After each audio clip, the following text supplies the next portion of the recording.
خوش آمدید دوستو، آج ہم آپ کو سنانے جا رہے ہیں ایک ایسے نبی کی کہانی جنہیں اللہ تعالیٰ نے خلیل یعنی اپنا دوست قرار دیا۔ جی ہاں، ہم بات کر رہے ہیں حضرت ابراہیم علیہ السلام کی، جن کی پوری زندگی ایمان، قربانی، صبر اور اللہ کی رضا سے بھرپور ہے۔ یہ وہ ہستی ہیں جنہوں نے بتوں کو توڑا، نمرود کے سامنے حق کی صدا بلند کی، بے آب و گیا وادی میں اپنے بیٹے اور بیوی کو چھوڑا اور اللہ کے حکم پر اپنے لخن جگر کو قربان کرنے کے لیے تیار ہو گئے۔ تو چلیے وقت کے پردے ہٹاتے ہیں اور چلتے ہیں ہزاروں سال پیچھے، ایک ایمان افروز سفر پر حضرت ابراہیم علیہ السلام کے ساتھ۔ اللہ کے خلیل کی داستان۔ وہ بابل کا شہر تھا جہاں ہر طرف بتوں کی حکومت تھی۔ نہ دن کا سکون تھا نہ رات کا، کیونکہ لوگ اپنی بنائی ہوئی لکڑی اور پتھر کی مورتیوں کے سامنے سجدہ ریز تھے، ان سے مانگتے تھے، ان سے دعائیں کرتے تھے اور ان کے لیے جان تک قربان کر دینے پر تیار ہو جاتے تھے۔ اسی اندھیرے شہر کے ایک معزز شخص آزر کے گھر ایک بچہ پیدا ہوا۔ آزر خود بت تراش تھا، اپنے ہاتھوں سے بت بناتا اور لوگوں کو بیچتا۔ اس کا گھر بھی بتوں سے بھرا ہوا تھا، لیکن آزر کو کیا خبر تھی کہ جس بچے نے اس کے گھر آنکھ کھولی ہے وہی کل ان بتوں کو توڑے گا، ان کے خلاف آواز بلند کرے گا اور حق کی صدا بلند کرے گا۔ بچے کا نام ابراہیم رکھا گیا۔ ابراہیم بچپن سے ہی عام بچوں سے مختلف تھے۔ وہ خاموش طبیعت، غور و فکر کرنے والے اور ہر چیز کے پیچھے پوشیدہ حقیقت کو سمجھنے کی کوشش کرنے والے تھے۔ ان کے معصوم سوالات اکثر آزر کو پریشان کر دیتے۔ ابا جان، یہ بت بولتے کیوں نہیں؟ یہ خود تو حرکت بھی نہیں کر سکتے، ہمیں کیسے فائدہ پہنچائیں گے؟ آزر ان سوالات کا جواب نہیں دے پاتا اور غصے میں آ کر اسے ڈانٹ دیتا۔ یہ ہمارے بزرگوں کے طریقے ہیں، ان پر سوال مت اٹھایا کر۔ لیکن ابراہیم علیہ السلام کو سوالوں سے کوئی روک نہیں سکا۔ جوں جوں وہ بڑے ہوتے گئے، ان کے دل میں اللہ کی تلاش مزید شدت پکڑتی گئی۔ رات کو آسمان پر چمکتے ہوئے ستارے، چاند اور سورج کو دیکھ کر وہ سوچتے، کیا یہ میرا رب ہے؟ لیکن جب وہ غروب ہو جاتے تو کہتے، نہیں، جو غائب جائے وہ میرا رب نہیں ہو سکتا، میرا رب تو ہمیشہ باقی رہنے والا ہے۔ یہ تلاش، یہ سوچ اور یہ سچائی کی لگن حضرت ابراہیم علیہ السلام کو سچ کے قریب لے جا رہی تھی۔ اور وہ لمحہ قریب تھا جب اللہ تعالیٰ اپنے اس سچے بندے کو اپنا خلیل بنانے والا تھا۔ حضرت ابراہیم علیہ السلام کا دل دن با دن بتوں سے نفرت سے بھر رہا تھا۔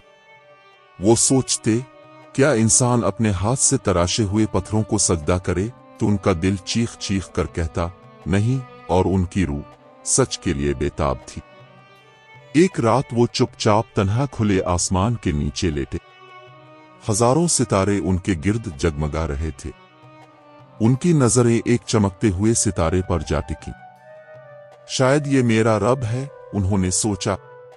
مگر جب کچھ دیر بعد وہ ستارہ غائب ہو گیا تو وہ بول اٹھے، میں غروب ہو جانے والوں کو اپنا رب نہیں مان سکتا۔ پھر انہوں نے چاند کو دیکھا۔ وہ خوبصورت، روشن اور سب پر چھایا ہوا تھا۔ یہ میرا رب ہو سکتا ہے، مگر وہ بھی ڈھل گیا۔ پھر سورج نکلا اپنی تمام روشنی کے ساتھ۔ حضرت ابراہیم علیہ السلام نے اسے دیکھا اور کہا، یہ تو سب سے بڑا ہے، شاید یہ میرا رب ہے۔ مگر جیسے ہی سورج بھی غروب ہوا، وہ سجدے میں گر گئے اور پکار اٹھے، میں ان سب سے بیزار ہوں۔ میرا رب تو وہی ہے جس نے زمین و آسمان کو پیدا کیا، جو ہمیشہ زندہ ہے، جو کبھی چھپتا نہیں، جو ہر جگہ موجود ہے۔ اسی رات حضرت ابراہیم علیہ السلام کو وحی ہوئی۔ اللہ تعالیٰ نے انہیں نبوت سے سرفراز فرمایا۔ وہ گھبرا گئے، مگر اللہ تعالیٰ نے ان کے دل کو سکون دیا اور کہا، ابراہیم، میں نے تجھے چن لیا ہے، تو میرا نبی ہے۔ اب ابراہیم علیہ السلام کو سچائی کا راستہ بھی مل چکا تھا اور زندگی کا مقصد بھی۔ सुबह जब उन्होंने ये बात आज़र को सुनाई तो वो भड़क उठा। तुम मेरे माबूदों के दुश्मन बन गए हो, अगर तुम अपनी उन हरकतों से बाज ना आए तो मैं तुझे मार डालूंगा। इब्राहिम अलैहिस्सलाम ने नरमी से कहा, ए अब्बा, मैं वो इल्म रखता हूं जो तेरे पास नहीं, मैं तुझे सीधे रास्ते की तरफ बुला रहा हूं। मगर आज़र का दिल सख्त था। हजरत इब्राहिम अलैहिस्सलाम को घर से निकाल दिया गया। एक नबी जिसने अभी वही पाई थी अब अपने ही घर में अजनबी हो गया था, मगर उसकी राह में अल्लाह का नूर था और वो तन्हा नहीं था। सुबह का सूरज तुलू हुआ, मगर बाबुल के बाजारों में रोशनी नहीं, तारीकी का राज था। लोग अपने अपने बुतों के सामने सजदा रेज थे, हाथों में फूल, दिल में ख्वाहिशें, ज़बान पर दुआएं, और सामने वो पत्थर जिनमें न जान थी न ताकत। मगर एक नौजवान था जो उन सब के बीच खामोश खड़ा ये तमाशा देख रहा था। इसकी आंखों में दुख, दिल में आग और जहन में एक फैसला था। हजरत इब्राहिम अलैहिस्सलाम ने दिल में अज़्म किया, इन बुतों को तोड़कर उनकी बेबसी सबको दिखाऊंगा, शायद किसी की आंख खिल जाए। एक दिन जब सारा शहर अपने सालाना मेले के लिए बाहर गया हुआ था, हजरत इब्राहिम अलैहिस्सलाम बुत खाना में दाखिल हुए। दरवाजा बंद किया और एक एक करके सब बुतों को तोड़ना शुरू कर दिया। किसी का सर अलग, किसी का बाजू, किसी का तख्त गिरा हुआ, बस एक बड़ा बुत बाकी रखा और उसके हाथ में वो कुल्हाड़ा थमा दिया जिससे तोड़ फोड़ हुई थी। जब लोग वापस आए और अपने माबूदों की यह हालत देखी तो चीख उठे, हमारे खुदाओं को किसने तोड़ा? ये तो जरूर इब्राहिम का काम है। हजरत इब्राहिम को दरबार में बुलाया गया। नमरूद बादशाह तख्त पर बैठा था, चेहरे पर गुरूर और निगाह में तकब्बुर। नमरूद ने पूछा, ये सब किसने किया?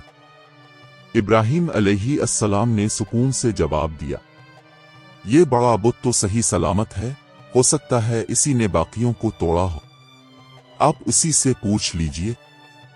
एक लम्हे को सन्नाटा छा गया, लोगों की ज़बानें गुंग, आंखें हैरत ज़दा। किसी ने आहिस्ता से कहा, मगर ये तो बोलता नहीं। हजरत इब्राहिम अलैहिस्सलाम फौरन बोले, तो फिर तुम उन्हें माबूद क्यों मानते हो? जो बोल नहीं सकते, बचा नहीं सकते और नफा नहीं दे सकते। नमरूद का चेहरा गुस्से से लाल हो गया। उसने हुक्म दिया, इब्राहिम को आग में झोंक दो। बाबुल के सबसे बड़े मैदान में लकड़ियां इकट्ठी की गईं। इतनी बड़ी आग दिखाई गई कि परिंदे ऊपर से गुजरते हुए झुलस जाएं। हजरत इब्राहिम अलैहिस्सलाम को रस्सियों से बांधा गया, मंजनीक में रखा गया, मगर उनकी जबान पर सिर्फ एक दुआ थी, मेरे लिए मेरा रब ही काफी है। और जब उन्हें आग में फेंका गया तो अल्लाह ने हुक्म दिया, ए आग, ठंडी हो जा और सलामती बन जा इब्राहिम के लिए। और यूं जो आग दुश्मनों के लिए अजाब थी, हजरत इब्राहिम के लिए वो जन्नत का बाग बन गई। उनकी रस्सियां जल गईं, मगर बदन पर एक बाल भी न झुलसा। नमरूद शिकस्ता दिल और कौम खामोश। अब इब्राहिम अलैहिस्सलाम को कोई ना रोक सकता था। जब बाबुल की कौम ने हजरत इब्राहिम अलैहिस्सलाम की बात न मानी और नमरूद भी शिकस्त के बावजूद गुरूर से बाज न आया, तो अल्लाह ताला ने अपने नबी को हुक्म दिया, इब्राहिम, तुम इस सरजमीन से हिजरत करो जहां मेरा नाम भला दिया गया हो। हजरत इब्राहिम अलैहिस्सलाम ने सच्चाई की खातिर अपना वतन, बचपन, दोस्त, हत्ता के अपना घर बार भी छोड़ दिया। उनके साथ उनका भतीजा हजरत लूत अलैहिस्सलाम भी था, जो उनके ईमान पर कायम व दाइम थे। दोनों नबी अल्लाह के दीन की रोशनी लेकर सफर पर रवाना हुए, कभी शाम की तरफ, कभी फलस्तीन, कभी मिस्र। हर जगह अल्लाह के पैगाम को पहुंचाते। हजरत इब्राहिम अलैहिस्सलाम जहां भी जाते, लोगों को बुतों की परस्तिश से रोकते और अल्लाह वाहिद की तरफ बुलाते। उनकी जबान में शीरीनी थी, बात में दलील और लहजे में ऐसा सुकून के सुनने वाले खामोश हो जाते। मगर जहां भी वो जाते वहां का हाल कम व बेश बाबुल जैसा होता। दुनिया के रंग, ताकत के ख्वाब और झूठे खुदा। हजरत इब्राहिम अलैहिस्सलाम हर रात अल्लाह से दुआ करते, ए मेरे रब, तो मुझे सच्चा वारिस अता फरमा जो मेरे बाद तेरे दीन का इल्म बुलंद रखे। वक्त गुजरता गया और हजरत इब्राहिम की उम्र बढ़ती गई। उनकी अहलिया हजरत सारा भी बूढ़ी हो चुकी थी, मगर अल्लाह की रहमत से नाउम्मीद न थे। और फिर वो लम्हा आया जब अल्लाह ने खुशखबरी सुनाई, हम तुझे एक बेटा अता करेंगे। हजरत सारा हैरान हो गई, मैं बुढ़ापे में मां बनूंगी। मगर अल्लाह का वदा सच्चा था। कुछ ही अरसे बाद हजरत हाजरा के बदन से हजरत इस्माइल अलैहिस्सलाम की पैदाइश हुई, एक ऐसा बेटा जो बाप के नक्श कदम पर चलेगा और जिससे कुर्बानी की वो अजीम मिसाल कायम होगी जिसे दुनिया हमेशा याद रखेगी। ये वो वक्त था जब नबूवत का सिलसिला आगे बढ़ने लगा, मगर हजरत इब्राहिम की आजमाइश अभी मुकम्मल न हुई थी।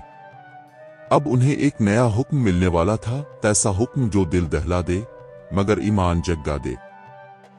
हजरत इब्राहिम अलैहिस्सलाम को अल्लाह ताला की तरफ से एक अजीब हुक्म मिला, इब्राहिम, अपनी ज़ौजा हाजरा और नन्हे बेटे इस्माइल को लेकर एक बेआबोगिया वादी में छोड़ आओ। ये वो वादी थी जहां ना पानी था, ना दरख्त, ना साया, ना इंसान, बस रेत, पत्थर और सन्नाटा। हजरत इब्राहिम अलैहिस्सलाम ने दिल पर पत्थर रखा। हजरत हाजरा हैरान थी मगर खामोश। उन्होंने सिर्फ एक सवाल किया, इब्राहिम, क्या यह हुक्म अल्लाह की तरफ से है? इब्राहिम अलैहिस्सलाम ने इस बात में सर हिलाया। हजरत हाजरा ने सर झुकाकर कहा, फिर फिक्र ना करो, अल्लाह हमें ज़ाय नहीं करेगा। ये अल्फाज एक माँ के ईमान का सबूत थे, सब्र, यकीन और अल्लाह पर कामिल भरोसा। हजरत इब्राहिम अलैहिस्सलाम वापस पलटे और जाते हुए पीछे नहीं देखा, क्योंकि आंखें नम थीं। ज़बान पर एक दुआ थी, ए मेरे रब, मैंने अपनी औलाद को तेरे घर के करीब एक बेआब वादी में बसाया है ताकि वो नमाज कायम करे। वक्त गुजरा, पानी खत्म हो गया, बच्चा प्यास से बिलबिलाने लगा। हजरत हाजरा सफा पहाड़ी पर दौड़े, फिर मरवा की तरफ। 7 चक्कर मुकम्मल हुए, लेकिन पानी कहीं ना था। तब अल्लाह की रहमत जोश में आई। नन्हे इस्माइल अलैहिस्सलाम के कदमों के नीचे जमीन फट गई और जमजम का चश्मा जारी हुआ, एक मीठा, ठंडा और पाकीज़ा पानी जो क़यामत तक प्यासों की तस्कीन बनता रहेगा। साल गुजरे, हजरत इब्राहिम अलैहिस्सलाम फिर मक्का आए। अब उनका बेटा चलने फिरने के काबिल हो चुका था। बाप बेटे की मोहब्बत उरूज पर थी। लेकिन एक रात ख्वाब में अल्लाह का हुक्म आया, ए इब्राहिम, अपने बेटे को मेरी राह में कुर्बान कर दे। हजरत इब्राहिम अलैहिस्सलाम का दिल कांप उठा, मगर अगली सुबह बेटे से कहा, बेटा, मैंने ख्वाब में देखा कि तुम्हें ज़बह कर रहा हूं, तुम्हारी क्या राय है? हजरत इस्माइल अलैहिस्सलाम ने जवाब दिया, अब्बा जान, जो हुक्म मिला है वो कीजिए, अल्लाह ने चाहा तो आप मुझे साबिर पाएंगे। बाप ने बेटे को पेशानी के बिल लुटाया, छुरी चलाई, मगर वो ना चली। तब अल्लाह की सदा आई, ए इब्राहिम, तूने ख्वाब सच कर दिखाया, हमने तुम्हारे बेटे के फिदिया में एक अजीम कुर्बानी दे दी। और यूं रह गई ये रवायत क़यामत तक। हर साल की कुर्बानी हजरत इब्राहिम और हजरत इस्माइल की अजीम ताबेदारी की यादगार है। जब कुर्बानी की आजमाइश कामयाबी से मुकम्मल हुई तो हजरत इब्राहिम अलैहिस्सलाम को अल्लाह ताला की तरफ से एक और अजीम जिम्मेदारी सौंपी गई, अल्लाह का घर तामीर करना। ये वो जगह थी जहां हजरत हाजरा और हजरत इस्माइल को छोड़ा गया था, जहां जमजम जारी हुआ था, जहां सच्चाई, सब्र और कुर्बानी की दास्तान लिखी गई थी। हजरत इब्राहिम और हजरत इस्माइल दोनों ने मिलकर जमीन को साफ किया, पत्थर जमा किए और अल्लाह के हुक्म से बुनियाद रखी। हर ईंट के साथ एक दुआ लबों पर थी, ये हमारे रब, हमसे ये कबूल फरमा, बेशक तो सुनने वाला जानने वाला है। जब दीवारें ऊंची होने लगीं तो हजरत इस्माइल पत्थर लाते और हजरत इब्राहिम रखते। एक मकाम पर हजरत इब्राहिम अलैहिस्सलाम एक पत्थर पर खड़े हुए। वही पत्थर बाद में मकाम इब्राहिम कहलाया, जो आज भी खाना कबा के सामने मौजूद है। अल्लाह ताला ने बैत अल्लाह को जमीन का पहला घर करार दिया और हुक्म दिया, लोगों को हज के लिए बुला दो। हजरत इब्राहिम अलैहिस्सलाम ने पहाड़ी पर चढ़कर निदा दी, लोगों, अपने रब के घर का हज करो। अल्लाह ने इस आवाज को दुनिया के कोने कोने तक पहुंचा दिया और आज भी हर साल लाखों दिलों में ये आवाज गूंजती है। साल गुजरे, हजरत इस्माइल अलैहिस्सलाम बड़े हुए और हजरत इब्राहिम अलैहिस्सलाम ने अपनी बाकी जिंदगी लोगों को अल्लाह की तरफ बुलाने, उनके दिलों से शिर्क निकालने और अल्लाह की इबादत सिखाने में गुजार दी। अब वो वक्त करीब था जब खलील अल्लाह अपने रब से मुलाकात करने वाला था। उनकी उम्र तकरीबन 175 बरस हो चुकी थी, लंबी जिंदगी, मगर हर लम्हा अल्लाह की रजा में। एक दिन वो खामोशी से अपने खेमे में लेटे आसमान की तरफ देखते रहे। लबों पर मुस्कुराहट थी, दिल में सुकून। और फिर एक नूरानी लम्हा आया और खलील अल्लाह इस दुनिया से रुखसत हो गए। जमीन पर फरिश्तों ने उनके जिस्म को आहिस्ता आहिस्ता मिट्टी के सुपुर्द किया और आसमान पर अर्श इलाही पर निदा गूंजी, ये है मेरा खलील, जिसने हर आजमाइश में सच का इल्म बुलंद रखा। हजरत इब्राहिम अलैहिस्सलाम की दास्तान खत्म नहीं हुई। वो हर हज में, हर कुर्बानी में और हर सच्चे दिल की दुआ में जिंदा है। हमें इस वाक़ये से क्या सीखने को मिलता है? अल्लाह के हुक्म पर बिला चूंचरा अमल करने का जज्बा, अपनी अजीज तरीन चीज अल्लाह के लिए कुर्बान करने का हौसला। हालात चाहे जितने मुश्किल हों, अल्लाह पर भरोसा ही कामयाबी की कुंजी है। हजरत हाजरा का यकीन कि अल्लाह हमें ज़ाय नहीं करेगा, रहती दुनिया तक माओं के लिए मिसाल है। प्यारे दोस्तों, अगर हजरत इब्राहिम अलैहिस्सलाम और उनके प्यारे बेटे हजरत इस्माइल अलैहिस्सलाम की ये लाजवाल कुर्बानी की दास्तान आपके दिल को भी छू गई हो, तो दिल से गुजारिश है कि हमारे YouTube चैनल को लाइक जरूर कीजिए, सब्सक्राइब करके हमारा साथ दीजिए और घंटी के निशान पर भी क्लिक कीजिए ताकि अगली रूपरवर किस्त अब तक फौरन पहुंचे। आपका एक लाइक और सब्सक्राइब हमारे हौसले को नई रूह देता है। हम दुआगो हैं कि अल्लाह ताला आपके दिल को नूर ईमान से मुनव्वर फरमाए और आपके घरों में सुकून, रिज्क और बरकत नाजिल फरमाए। फिर मिलेंगे एक और ईमान अफरोज किस्से के साथ। तब तक के लिए अपना बहुत सारा ख्याल रखिएगा। अल्लाह निगहबान।